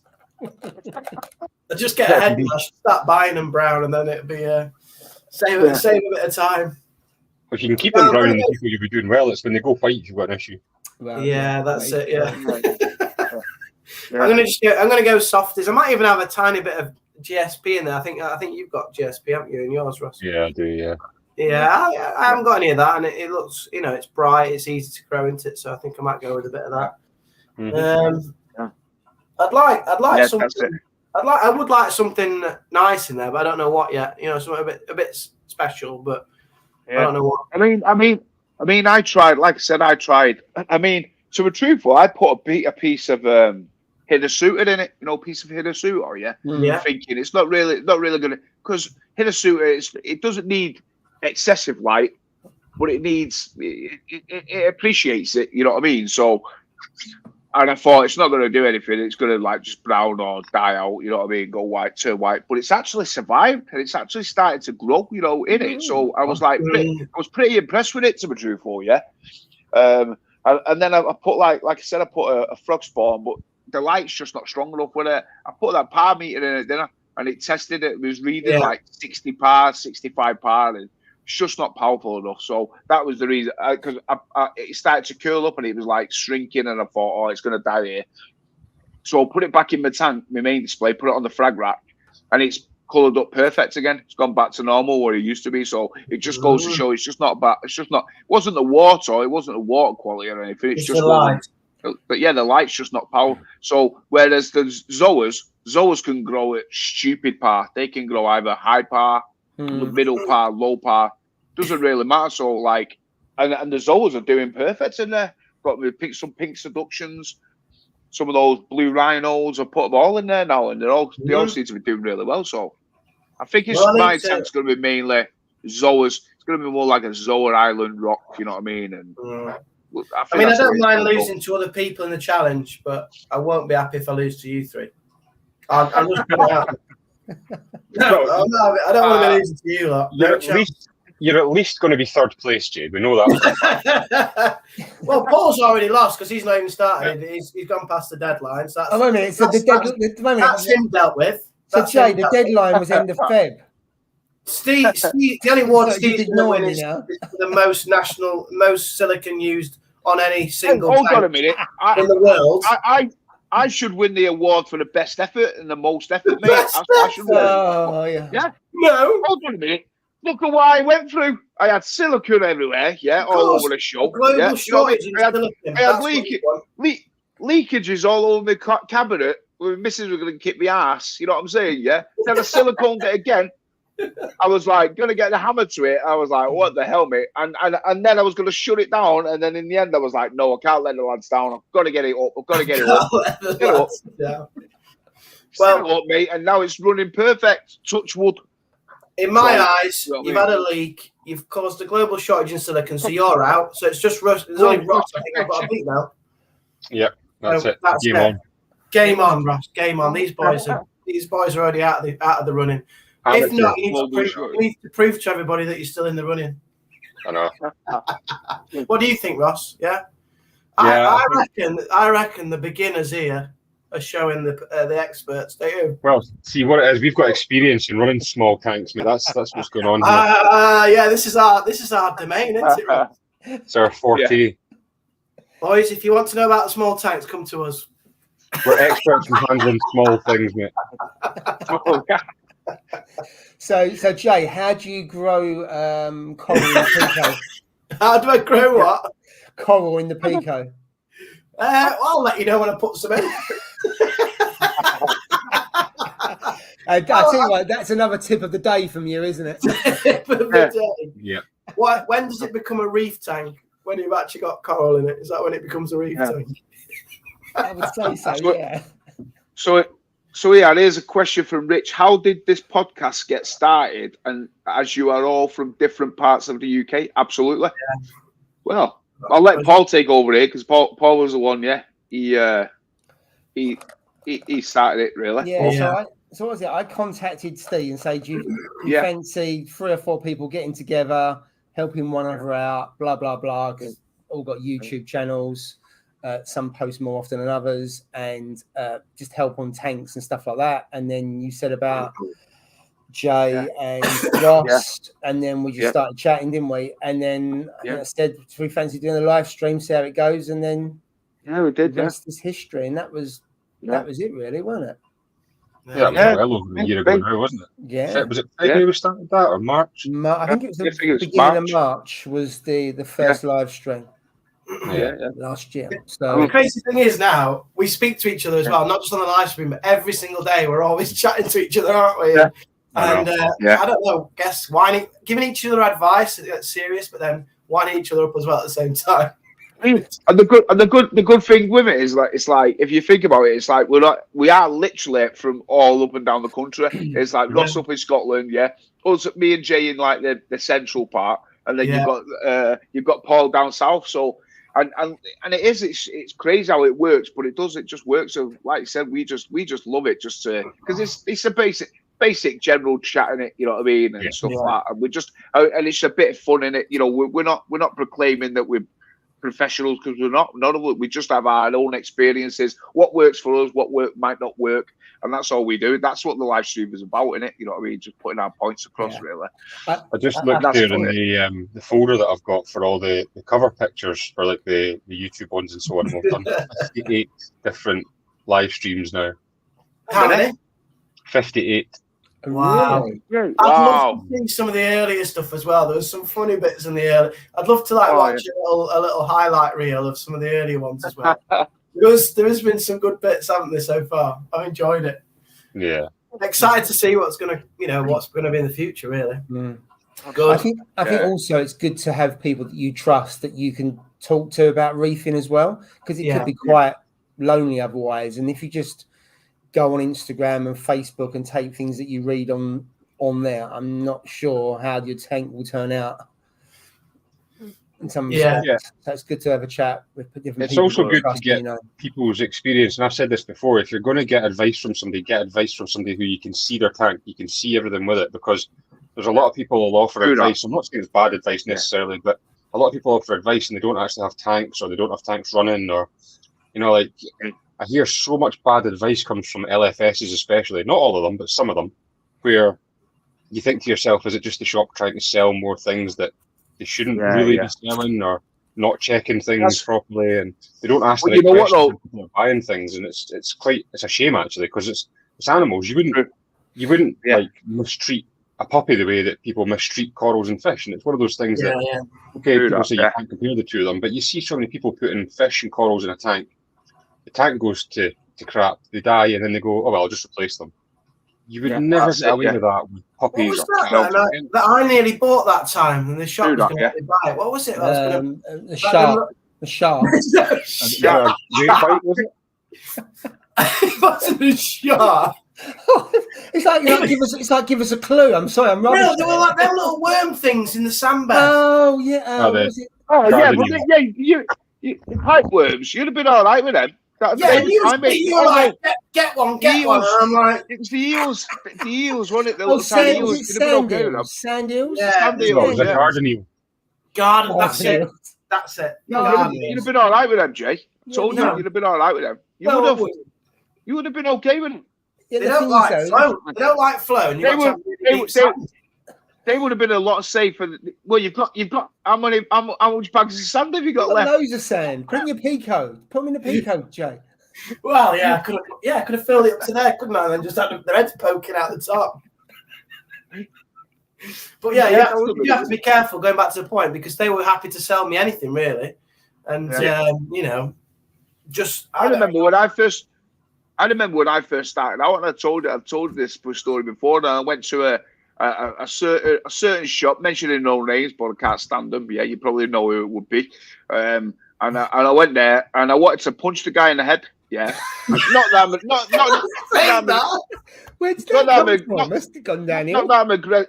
I'm aggressive or anything. You know what I mean? Yeah, but like, and he was trying to sell me a box fish. You know what I'm saying? Yeah, and I said, hold on a minute. Like even me, a complete noob, and I was like, what the hell? So I was like, right, okay, yeah, all right. So he sold it me. Yeah, and naivety myself, I was like, a little square box fish. I was like, oh, it looks beautiful, look really good, these little things. So I brought it home and I put it in the tank. He was doing fine, no problem. How was it doing with the gyre? The clownfish were all right, you know what I mean? He was bang on. No, this was it. This was in my 170 when I had my 170. This wasn't a big tank. So I'm like, oh, it's perfect. This little dude and all that. Then I started reading up on it, like thinking, oh, like, you know, like I thought I'll read up and see what foods they prefer and all that, so I can buy some and, you know, things like that. Next week it was like, it's one of the most toxic fish you can have and all that. But like, when they get straight, they will nuke your tank out and all that. I'm like, I'm like, oh my god, you are shit. I'm like, this is a guy who sold it me for like 25 quid, mate. You know what I mean? And I'm like, what the heck? So I phoned him and he was like, oh yeah. I said, listen, I don't care about the money. You shouldn't have sold me a freaking fish. I've told you there was new. Who told you? And they were just passing the book, you know, like they didn't want to take things. All they wanted to do was just like, and it goes on to Ross, like what Ross says. They just wanted to make a few quid, yeah, sell stuff onto people. Don't really care about the fish's welfare or coral's welfare. You know what I mean? They just wanted to get a sale, and that's all it was. And they ended up just taking the fish up there, give it to them back, and said, "Listen, there you go." Just have it. And so in theory, I lost 25 quid because I didn't even get my money back. I just left it, you know what I mean? But it is what I must say, not all shops are like that, but there is. I'm not saying all of them are, absolutely not. But what I do suggest, and what I do now is if I do ever get a fish, I do my research on the fish. I make sure, like, whether it's reef safe, what it eats, you know, if it's compatible with certain other fish, etc., before I even think about buying one. You know what I mean? Because I don't want to. What we do is we go into a shop and we rule by our heart. We look at a fish and we go, "Oh, God, that's beautiful, that fish. Yeah, let's get it." And we don't know anything about it. You know what I mean? Just because it looks nice. Not that when you take it home, it might chew okay. Yeah, you tell yourself, "I'll be fine. I'll be okay." It's like when you see things and you see so many people saying, "Get one of them," and you look at it and you go, "It's reef safe with caution." That to me means it's not reef safe. So. Correct. You know, all these reef safe for caution, you could convince yourself and go, yeah, it'll be fine. But if it says reef safe for caution, I take that as it's not reef safe. That's the way I look at it. Yeah. What's the website for checking? I thought it was Live Aquaria, isn't it? What's that from it? You know they're checking the website for fish and suitability. Yeah, Live Aquaria. Yeah, Live Aquaria. Live Aquaria, isn't it? Well, what are you looking up? I'm just looking at it there. It doesn't look like the right website, to be honest. But by the way, Jay, just this is going to be a shameless plug here, and I'm going to do it regardless. Have you seen the torches that Nessie's have got in just now? Yeah, I have seen them. Yeah, some of the guns as well. The gold one gone, I assume, hasn't it? They're not going to last long. So he got a second delivery in this week because the first week's ones went out almost instantly. So he's got a second delivery in this week, and might take a trip across tomorrow for another little look. Well, they look stunning. The Aussie gold that he's got there looks really nice as well. Man. But so nice. Did he ship them out, Ross? Because I want one of those. I want one of those Aussie. I want one of those Aussie golds. That's the one thing that's missing. Is the Aussie gold. Where are you going to put Steve? Where are you going to put it? He's got to hang on the others. Hang on the back. Yeah. In the sump. In the sump. He has got zero room for a coral Aussie. I mean, you've got to see the tank. It's just like it truly is just completely packed. But it's you know what it's like. It's like a drug addict in it. You know, this hobby. It's like a drug addict in it. That's what it's like. It's like you know, like where you've just got to get like a coral, or you see something, or even if you don't need it yet, you've got to have it. You got to go. You know what? I need that. But you don't need it, Steve. You got to do it, and your mind's playing tricks on you. You know what I mean? But yeah, and it's just one of those ones. I do like buying them, but I've been good actually. I've not bought many corals this year, so you know what I mean. You've been quite steady, haven't you, this year? I have been good really this year. Yeah. So that comment from Michael that's on the screen there is, I'm going to say no. I'm not moving anything across from the water box. The Peninsula Mini will stay exactly the same as it is. I'm not going to move anything across. I'm going to start afresh with this tank. So that I'm going to leave that as it is and let that grow out. I toyed with taking certain bits over, and I thought, well, all I'll be doing is picking my favourites from that tank and moving it into that one. So then that tank will get neglected. So I'll leave that the way it is. Then I'll still have the passion for it, and I'll still look after that tank to its full potential compared to that one. So that's the plan. You've got stuff on a frag rack though, haven't you? On there, that stuff going in. So that'll be empty, and that'll move over. You've got torches and other stuff on there, haven't you? Yeah, so that stuff will get emptied and move across when the tank's ready. But nothing on the sand bed or the rock work and all that is already set up. That's done as it is. Yeah, anything that's in place will stay there. Yeah. That's it, yeah. I've got a topical debate here. What's he doing now? What's Craig David doing? I've got a topical debate. Frag rack or no frag rack? Because a lot of people, including myself, I don't want to offend it. I know, Ross, you've got your frag racks, but people say that they spoil the look of a reef, and therefore it doesn't look natural. It doesn't look natural. And then you've got other people like yourself, Ross, who's got a frag rack. Obviously, you know I've never had one, but you know the benefits of having one. I would never have one because I feel it spoils look of your reef. Yeah, so I agree with that. It doesn't look natural, but it does give you options for extra space, and it's also very handy for acclimating corals to the light. So you can put it on a frag rack, and you can slowly move it up before mounting it on your rock work. And if you move it up a little bit and you think, well, it doesn't like that, you can move it back down a little bit again. And especially with the magnetic ones, they're a lot easier because you can slide the magnets from the outside and just move the thing up and down as you want to. So there is benefits to it. I mean, it gives you so much more space to put things on, but yes, it doesn't look natural. And if I'm honest, I don't like the look of frag racks in a tank, but I've had a frag rack in that tank pretty much the whole time because I just find it easier it's somewhere to hold frags when you're not actually got them stuck to the rock. And I don't like sticking them to the rock until I'm 100% sure that I'm happy with the coral, it likes where it is, and so on. And I'll move.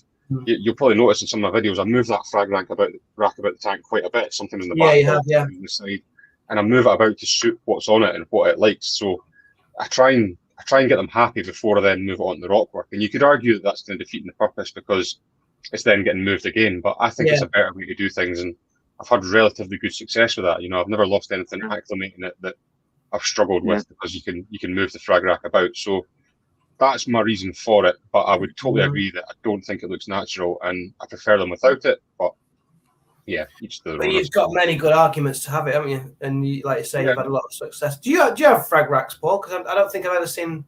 I have in the other tank where I'm just holding some zoas, and I have got one in the far corner where I've got some bubble coral over there. I like it. So on the far side, but it's purely just for so I wouldn't have I didn't have frag rack in here. It's only because I've been breaking pieces down that I've put it in there, because I understand why people have it, but I don't know how I acclimate. All corals go onto the sand bed, and then they just gradually go around until they go up. But I could see why people would have a frag rack to do that, especially when you can get them when they're kind of small. You can get 2 or 3 plugs and you can put them on and you can move them around. It won't take up much room. So I get it, but it's just not. I don't like it. I think more so for me, because my tank's so small, I don't have space on the sand bed to crowd it in with new frags and so on. So I think that it works for me in that tank. In this tank, I probably won't use it as much as what I do in that one. And ultimately, when I get a bigger tank again, I'll hopefully not use one at all. So I think it's more helpful. You will, mate. Don't. I'm going to come back. I'm going to come back to this live stream. Well, you like a frag rack. 18 months, 2 years. Yeah, I've got 3 of them in my tank, mate. Yeah, I hate them. I don't like. I mean, I totally agree with it. I totally agree with everything Ross says. You know what I mean? 100%. You know what I mean? Yeah, it's like everything. A frag rack is great. Like he said, acclimating them. For fragging, obviously if you frag stuff, you put it on and it's perfect, don't get me wrong, but they are unsightly. There's no doubt about it, you know what I mean? But if you've not got an extra tank, you've got no frag rack, what do? I mean, look at all the majority of my Setosa is all in the graveyard at the back of the tank, mate, you know what I mean? It's just piled up. piled up high at the back of it. You know what I mean? So, but you know, it's coral that people don't really want. People, they're not really, because it's cheap and it's like it's not like the thing. But when it grows, it's perfect. Looks brilliant. When it grows into like a column. Yeah. But it's just like, for me, I don't like throwing things, especially coral, because it's a living animal, isn't it? It's an animal, it's alive, you know what I mean? So if I snap it, all right, I can snap a piece off and put it in the bin. And then that's it. I'm not really bothered it's dead, in it, once it goes in the bin. But it's still alive. It's not actually dead, is it? You know what I mean? So I just keep it in my tank and I just let it grow. Now it's all stuck on the back wall, growing up the side of the glass and everything now, because it's just where I threw it. But it is what it is. There's nothing I can do about it, but they are unsightly for sure. They're not the best. But yeah, some people were talking about it. I heard some people chatting about it, and I had the opinion that it spoils the natural look of what you're trying to achieve with your reef when you've got your frag racks. And I just thought, I don't think I'd ever have one, but I can see why, like you say, you've convinced me with your arguments why people have them. But I think you're either a frag rack person or you're not. I don't think you can be both. Yeah. Here's a cracking question here. Yeah, Michael Davis. If you had to trade our own coral with each other, what would it be? Oh, this is a question we've never had. This is a tough one. This is a tough question. That's a cracking question. Trade. You couldn't have any of it. Like you have to trade the whole thing. No, yeah, it says if you had to trade our own coral, so a coral that you own, with each other, so with one of us, which one would it be? But that's not a frag, the whole thing, so you lost it out of your tank. The old coral, That's a hard an easy one for me. I would trade a bit of GSP for one of Steve's torches. I don't know. That's a very difficult question. That is an hard question, that. I mean, I don't like these guys that much to give them any of my coral, to be fair. I think I would take Jay or Steve's rainbow chalice. I know how much it means to them. Whoa! I don't think you get to choose in this question. I think we choose which one you get. That's my interpretation of the question. All right. So what coral would you have from each of this tank? Is that what it... That'd be a good. That'd be a good question. So you know what? I'll trade my I'll trade my my rainbow chalice with Jay's rainbow chalice, because then I've still got the rainbow chalice. I want that. That's quite logical. That's quite. You know logical. What I mean? I think that's a good trade. I'll trade my shrinking mushroom with Ross for his healthy Recordia one that he's got. Because I like. Yeah, you've had that a long time as well. I really like that Recordia. It's good. It's a tough one. It's a tough one. That's a tough question. I don't know what I would trade. That is a very difficult one. It is, isn't it? It is. Paul's got some nice torches as well, and he's got exactly. He's got some rainbow chalice as well. Yeah, you got the rainbow chalice. Yeah, I've got 2 or 3 rainbow chalice. Yeah. Which are fantastic. So here's a question. I'm going to turn this round a little bit different from that one, and say if you had to get rid of every single coral in your tank apart from one, what would it be? Oh, mate! You can only keep one coral. What would you keep if you had to get rid of everything? Rainbow chalice. One that's very similar to Jay and Steve's, which is the multi-coloured one. I mean, all multi-coloured, but this one's got more colours than the others.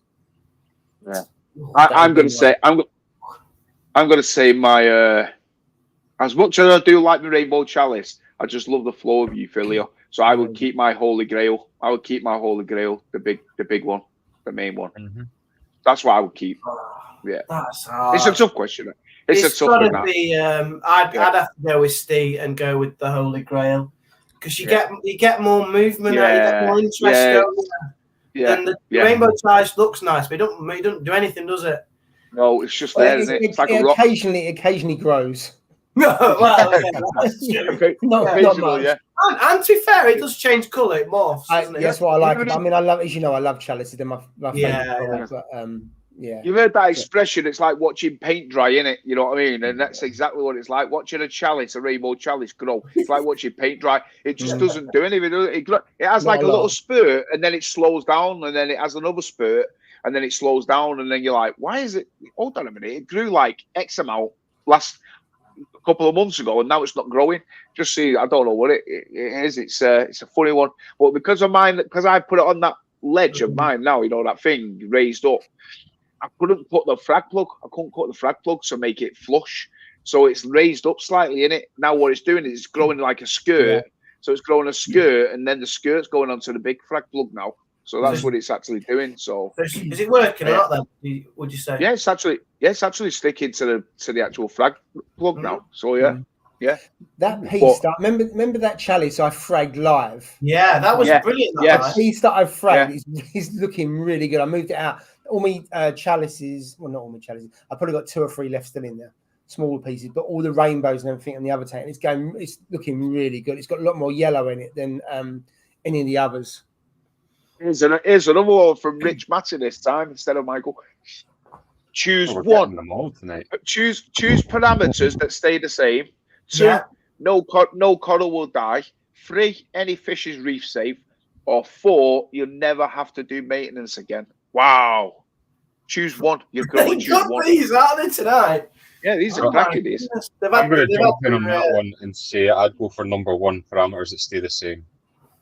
That's where I would go in that one. Yeah, good. No, I wouldn't. Let's have a look at this. You know what mine's going to be, don't you? I'm going to guess. I'll let you have a guess what mine I will be. know what yours will be. It's you already do it. Or not do it, as the case may be. Have a guess right, Steve.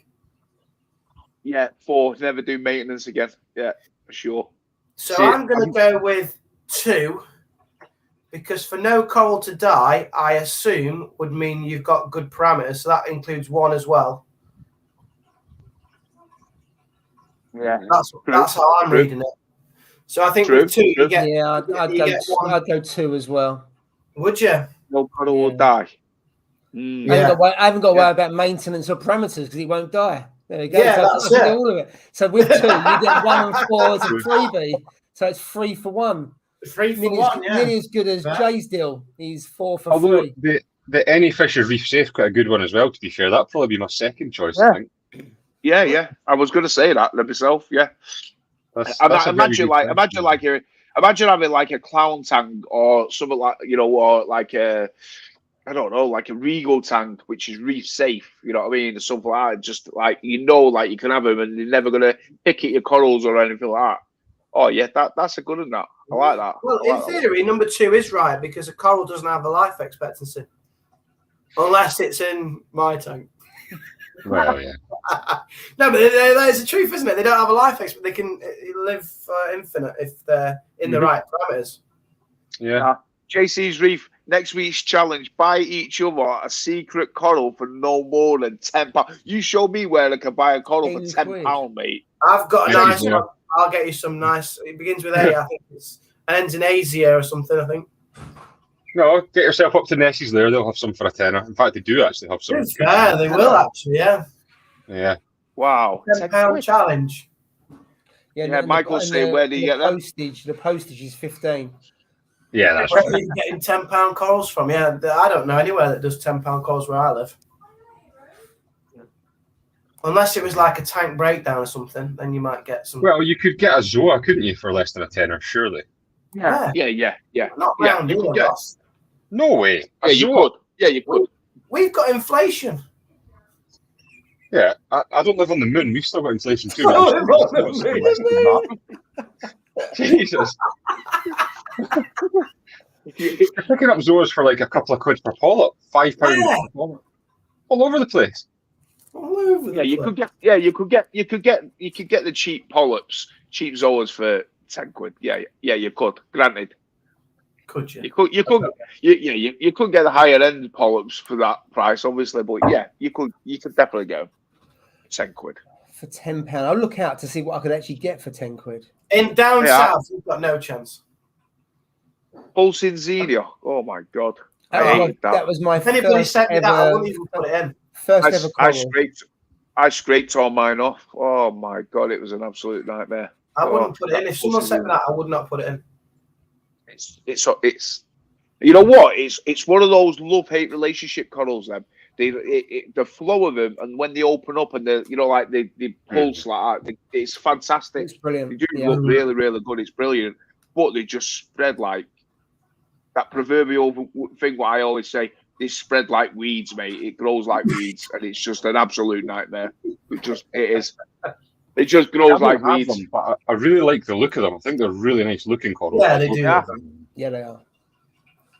They do look nice. They just take over. Saw some candy canes and Duncans for £7 a head a couple of weeks ago. Yeah.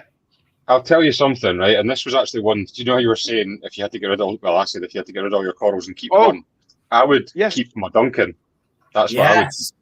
And that's purely based on it was my first ever coral that I got was my Duncan. It's grown quite big now. The clowns host it. I absolutely love it, and it's nothing special. It's a standard Duncan, but it's got a bit of sentimental value. So I think that's the one out of everything. I mean, I would like to keep my torch, like the TCK one, and that. I would like to keep all them, but if I had to keep one, I think it would be the Duncan, which would probably, quite a lot of people. Coming on to that, talking about Duncans, NG Reefer put down, what would you recommend for your first person? I'm thinking of Duncan. So absolutely. We've always said 100%. That Duncan coral, and it's a coral that if your tank is upset with any parameters or anything, that Duncan will let you know. That's for sure. But also you get a bit of movement as well, don't you? So you got something hardy, bit of movement. Absolutely. You can get them with more than one colour, so you got a bit of colour in the tank. Other than that, Zoas are a good first. I think you can't really go wrong with Zoas, mushrooms, Duncan, stuff like that. Yeah. I love your Duncan with the clowns in it. Your latest picture with the clowns inside the Duncan, it just looks unreal. It looks really good. They absolutely love hosting the Duncan, and the Duncan's not bothered in the slightest, which is really strange. Because see, if I've got my hand on any tools in the tank and I just brush past the Duncan, it closes up instantly. Yeah, they close up. The clowns live in that, and they're quite aggressive with it, and it doesn't mind at all. It just stays open the whole time. And I don't know same here, because I've had them host torches, hammers, frog spawn. They just start to kill the heads, but the Duncan, he just ignores it. And as you say, the polyps still stay out as well. Yeah. Coral Reef Queens have joined. Absolutely love that. Love that logo. That is fantastic. Yeah, it's brilliant. Yeah, I love it. Absolutely love that. Good to see you, JC. Okay, don't know prices there. Make it £25 and unbox it live on next week's live streams. Wow. Oh, well, that's too much of a drop. Ross, is this his first rodeo, this JC's Reef? Has he only been on here once? Has he seen how bad our live streams are sometimes? Look at today. I came on 7 minutes late. Imagine that. No. The thing is, what it seems to be here, though, is if we were to do it 25 quid, I'd be getting use a torch and you'd be getting me a single polyp of a Zoa. What's wrong with that? Not a problem. What's wrong with that? Hey, I'm up for that. Friends in it. Not a great trade, is it? So, can I have Ross, please?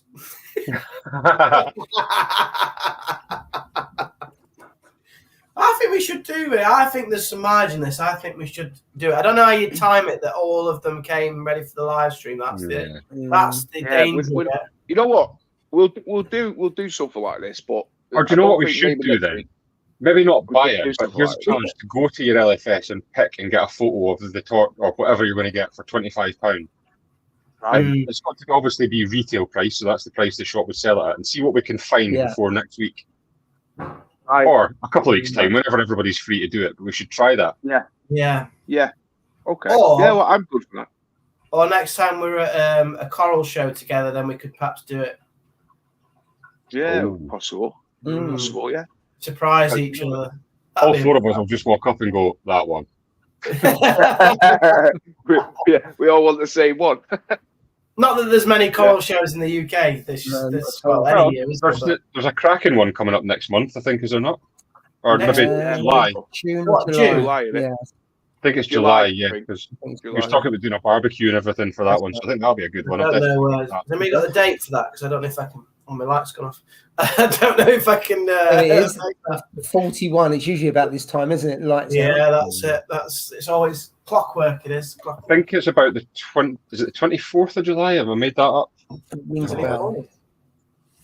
Is that a Saturday? It's still there. So in July, Yeah, I think it's in July. 24th of July. I'm at a wedding on that day. Saturday. Is it Saturday? Yeah. Is that a Saturday or a Sunday though? Sunday. Oh no, I'm not at a wedding. I'm at the wedding on the Saturday. Well, there you go. That could be your one for it then. Right, are you going to that? Yeah, are you up for it? Yeah, I'll go to that. Yeah. Okay, sounds good then. Yeah. Sounds we'll good. that one. Could be a meet. Yeah, 24th. 24th of July. Yes. Yeah, be good. Sounds good. Be a good meet that. Yeah. You can bust us all in, Steve. Hey. You can bust us all in. Let's Little Mix are playing. We may, yeah. We might end up missing it. Go to diversion. Diversion. Just to go and see Little Mix. You're unbelievable, Steve, I tell you. Unbelievable. I mean, I thought you were a bit too old for Little Mix, to be fair. I think the average age is about 12, isn't it, in there? Not wrong with Little Mix, mate. Fantastic. Not wrong with Little Mix. I mean, how old those Little Mix? I mean, they're not. They're about 35, aren't they, or something? The Little Mix. People, I don't know how old they are. I thought you were chatting them up today when you were late. No. You didn't ask. No, I thought you'd asked. No. Terrible. Didn't have time for that, mate. You say I'll show you my tank. I had to get back on the live stream. I had to get back for the live stream, mate. Told her. Yeah. Oh well. Yeah. Well, you didn't even manage that, did you? To be fair. So, what's our plans for this weekend, guys? Anything? I've got to go to Cracker Corals anyway this weekend. So I've got to pick up some. I've got to pick up some. I've got to pick up some copepods. I've got to pick up some reagent for my KH keeper. So I've ordered that. Got to go and pick it up. I mean, I could get it delivered, but you know what? It's literally 30 odd minutes down the road. Yeah. And then if I see anything else that I want, then I could just pick it up, while I'm there. So yeah. But so I just said I ordered it, and I just. You mean when you see something that you like? Yeah. So I'm gonna go. I don't know if I'm gonna go tomorrow. It might be Sunday. I might go, but I'm gonna go and see what they've got. You know what I mean? See what it is, what they've got in stock. But yeah, we'll see. I'm not doing that. I mean, no plans for anything reefing wise this weekend, so I'm a bit boring really. Have you picked up your coral yet, Jake? No, I've paid for it, but I haven't picked it up yet. So when are you picking it up? He's growing it for me. You like Paul? I always find it cheaper to keep your corals at the LFS, and then there is no comparison between him trying to get someone else to grow out his corals and me not filling up a tank. That's it. Someone grows it twice as big before you collect it. It's even better. No, I need to pick it up. There is reasons. So obviously I had COVID quite recently, and I think for some reason Christian's been cautious, so that's why. And I don't really want it posting. No, that's fair. Sounds like quite an excuse, that one, Jay. Jay, do you want me to come up and pick it up? No, I do not want you. That's for a friend, mate. No, the last thing I want is your little grubby mitts round there.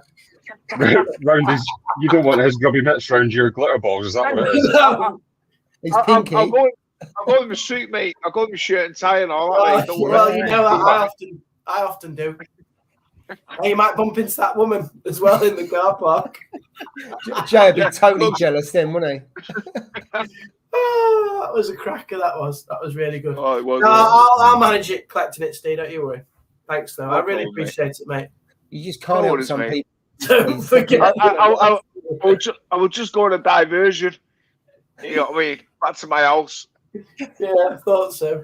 On the bus to Signature. Well, we do have the same taste in corals. We have had from day one, haven't we? Yeah. Pinky balls. Pinky balls is it called? It's Pinky balls.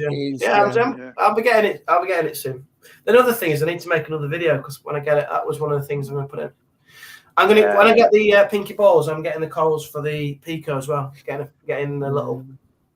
I think it's £50 pico pack or something. I'm getting. Yeah, because Does he do them on the actual site, or is it just for like special members? He's doing special something, members. He's doing something for Jay, and he made it up. Special he made members. It up and said, "Can I have a little pack of easy to keep but nice corals that can beat Steve, Ross, and Paul?" He said, "Yeah." So I'm like, "Okay, let's go with that." He says you'll never beat them, so you might as well just take third place. That's what he actually said. Well, I think I might need to take a drive to Signature Frags this weekend. I'll meet you there, Ross. Yeah. Clear off, you lads. Yeah. Stick to your own little patches. Don't be knocking on my patch. This is my reefing patch, Derby. Oh God. So Coral Reef Queens, but I think I'm up to collect a wall hammer from Radicals Reefs. They're telling Mrs. So I'll get it while she's out. Exactly, that's what you got to do. Yeah, absolutely. It gets that, doesn't it? Sometimes you have to be like, oh wait, it was only 20 quid. Yeah, How much is that? You see, I can't do that with my missus now, because as much as I think my missus is not clued up on prices, he knows. I'm not saying she's daft or anything, because she's far from daft. Yeah, but I go, oh yeah, how much is? She goes, how much is that? Oh, it's only 35 quid. And she goes, she just doesn't stare at me like that. And I'm like, 35 quid. And then I start laughing. Then I can't control me. When I start laughing, and she knows I'm lying. So you probably heard on the live stream talking about how expensive corals are. Well, 100, 200 quid. I think, hang on a minute, that doesn't match, does it? 35 versus a couple of ton. That could be a good valid point, that Paul. Actually, yeah. So very true. On the live stream is everything's 35 quid. You got found a real place of bargains, blah blah blah, and you're sorted then. Or maybe she's actually secretly watching these live streams after we're already done them, mate. That's really what she's doing, you know what I mean? She's saying, oh, no, play acting, you know what I'm saying? But, yeah. So now she knows the script, so I'll just tell her the truth now. Michael Davis, thoughts on a Mandarin Dragonette? Love it. Love it. One of the I think they're one of the best fish you could ever have into a tank. It's got to be I think it's got to be a mature-ish tank, for one of them, because I put mine in when my thing was about a year old. The 170. No, sorry, it wasn't. I'd gone from the 170, and then I bought the 350, and then I put it in. So overall, the whole thing was about a year old, and then I put Dragonette, and she's still living with me now. You know what I mean? She's still there.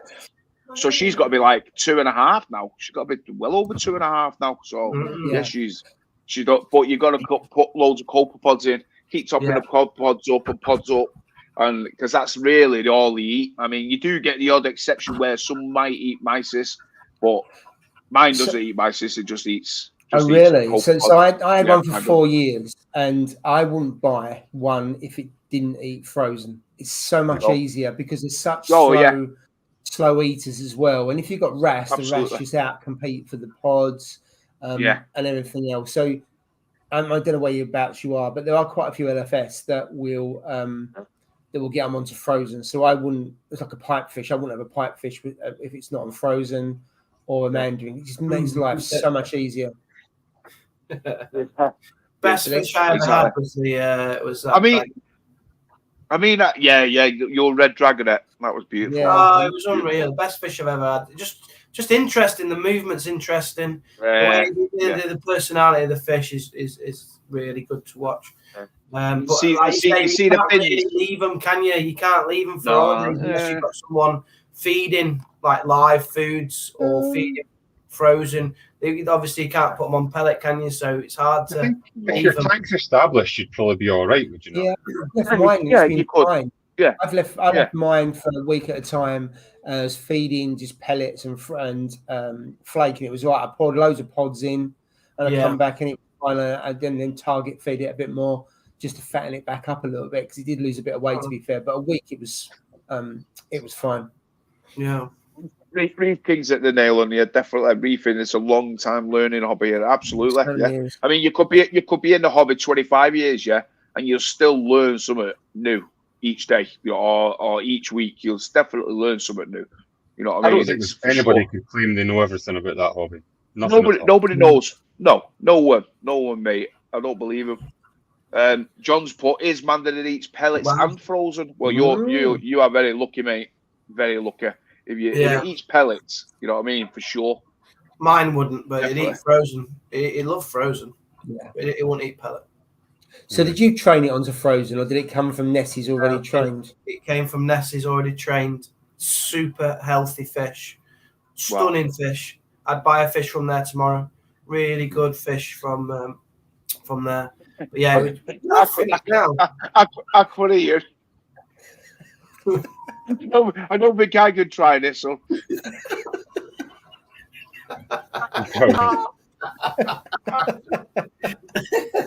Very good. Oh yeah.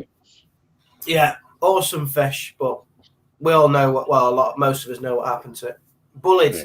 I hate bullies, and that's what happened. So, are you going to get one for your new tank then, Jay? Whenever those clowns have gone, I will never have another pair of clowns ever. But I will have Mandarin. I'd like two. Yeah. I'd like a male and a female. If I got a shallow reef, thing is, I said I was going to get rid of those, but I don't want to get rid of the fish because it wasn't really. It was their fault. But it wasn't. The Mandarin was going into their territory, and as we know, fish are quite territorial. But especially answer your question is, I would have them. I'd like a male and a female, and I would never buy clowns again. Yeah. I agree. You know what? It comes on to a lot of things. I mean, when we're all coming to the hobby, the first things we all want. My kids not even into the hobby yet. First thing they said was, "Oh, can we get a clownfish?" That was the first thing they said. You know what I mean? Yeah. So it's like, but it's like you said, until you look into it, you know what I mean? Clownfish, damsels are pains in the ass. Yeah, that's the way they originate. So. They are, and they're very, very territorial. 100%, you know, damsel fish, and it's proven. The blue damsels, they're territorial. They're some of the worst ones. The yellowtail ones, they're exactly the same. They snap. They might be small in stature, but trust me, they will go after a big fish. They won't care. You know what I mean? Those ones. I had them, and I mean, they all died eventually, but like they were vicious, mate. They were attacking anything that swam past them. Do you know what I mean? But I'm like you. I think if my clownfish died, I wouldn't buy any more clownfish. No, none whatsoever. I don't know really what I would buy actually, but it definitely wouldn't be a pair of clownfish again. That's for sure. But it's a tough one because they are nice, especially like the orange ones, the peculiar ones and the the normal ones. A reef tank without clownfish, isn't it? No, but exactly. Yeah. Plenty of colourful fish. Plenty of characterful fish without having clowns, in my opinion. There's a lot more colourful ones than like Midas Blenny, and then you've got Peacock Wrasse. They're ones that can put in small tanks and just gorgeous fish that are much better than clowns. Yeah. Julian Stamps put. Oh, excuse me. Excuse me. What's the best bit of kit you have bought and why? And mine's my Reef Float 8 auto water change. Makes water changes hassle-free. Good to see you today, Julian. This is Julian I bumped into in is this Julian? Yeah. Oh, right. Great to chat to you, mate. Honestly, really good to catch up with you and hope to see you again soon. But yeah, he was telling me about the Reef Float, the water change. Oh, brilliant. Well, everyone knows what mine is. Mine's the what's it called now? The Clarity. I couldn't get it out of my head. It's been a long day. The Clarity for me. Best bit of kit I bought for my tank, 100%. No filter socks, no filter cups with filter floss in it. It just does it automatically. It's a no-brainer. And I change the rolls every 3 to 4 months. That's perfect. Set it and go. For me, that's the best bit of kit I bought. So mine's an auto top-up. So when I had my first tank, I manually topped up the water for 12 months, and it was a real pain. So it'll be that because I think it helps with stability, salinity. Absolutely. So that would be mine, quite basic, but I think it made a world of difference from my first tank to all the tanks I've had since. Yeah, I'm exactly the same as Paul, but because I've got such a small tank there isn't really much equipment I can put in that. So for me, it's definitely the ATO. That's the biggest thing for me.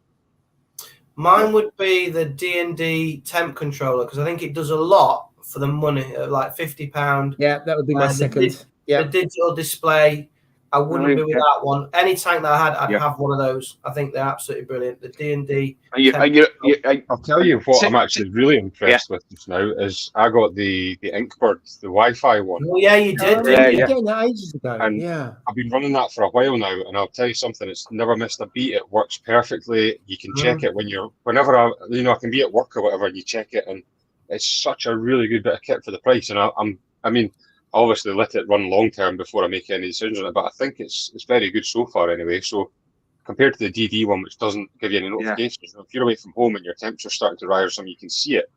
Okay, you might not be able to do much with it, but you can definitely see it, and it trends. So it shows you graphs of what your temperature's been doing. So if you've been out for the day and you think, I wonder if the tank was hot, you can go and look at it and see if it's been hot and if it's dropped. It's a great idea, that. Yeah, it's definitely a good idea. Serious. You can't ask a serious question after all the things he's posted tonight. No one can take that serious. Serious question. Serious question. I think you mentioned this last week, didn't you? I think you might have two males, because usually a male and female don't go hammer and tongs for that long. No. So I would take one out. I suspect you might have two males, but I could be wrong. Yeah, I agree. I think you probably got two males actually. I'd take one out. Definitely. Yeah. Yeah, I would. Yeah, and Carl's even agreed might have two males. Coral, Ian, do you have a breeder box? Keep it in the tank. Put the naughty fish in, so the naughty fish can still chill and get used to. Yeah, exactly. You could do that. Fish acclimation, but I had one of those for a while, didn't I? You all took the mick out of me for that. The hotel, you mean? The fish hotel, yeah. Tucked him up at night, bless him. So Brooks put Inkbird are great. He's had 5, or has he got 5? What Inkbird are great. Had 5 of them. Wow. One faulted, and got 1 in 2 days. Yeah, Inkbird, fantastic. Yeah, definitely. Yeah, I mean, like you said, temperature in the reef is probably paramount in it. I mean, I'm fortunate. I've got mine. I've got one on the one that Jay's got. You know, the D&D. The D&D one. I've got the main. I've got that one as a standby on there. Or that's my standby heater. Yeah, on there. But I've got the main one running on my Apex. So the main one is running on the Apex. You see, yeah. So if, for instance, for any God for reason it starts to go up or down or whatever, it'll send me an alert straight away to my phone, so I'll know. Yeah. Then it gives me that time then where I can get home, or I can phone someone, missus, and tell her to put the other one on, on standby, or like the other one, link the other one, because it's already set up to the temperature that I wanted to go on to anyway. So I have 2 heaters, but I'm only running one. You know what I mean? Which I think is the right thing to do, because, like I said, if the temperature goes, that's one of the biggest things for killers. You know what I mean? In a tank for sure. You know what I mean? Is your temperature, whether it drops. Yeah. So. So I've got Apex on this one, and the 2 tanks in the garage. I've got the DD controller, because if the power went, I'd know, because I get a notification from this. Which it obviously has gone before, as you know, in the past I've had problems. You wouldn't know if the breaker tripped for the garage or not, mate. That's the only thing. No, but what I would know, there's an issue. So if there was an issue on that, there could be an issue on both. I mean, they're on different circuits. They're on different RCDs. So if the whole house, if the whole house went, then obviously I'd get a notification. But that one could go, because I've had it, and the ones in the garage have been all right. So they're on different circuits. But then vice versa, the same thing could happen. So you might lose the garage ones and not know. So there's no. I think the Wi-Fi temperature ones that send notes to your phone is definitely worth getting. Yeah, for sure. Yeah, definitely. I mean, definitely no Julie in the chat tonight. By the looks of it, there's no Julie. Is she? Bless her. No. So I hope she's all right. But if you can give Steve a big thumbs up for finally getting here on the video, give him a thumbs up. Obviously, you've done a great job, mate, when you finally got here. Thank you for tonight. No, brilliant. And where are we next week? Next week we are with next week. Yeah. So no driving that bus next week, Ross. No, I'm working in Ireland next week though, so hopefully I'll be back in time. Are you going to Ireland? Is that what you said? Oh wow. Yeah, working over there again next week. So yeah, you're regular over there, aren't you?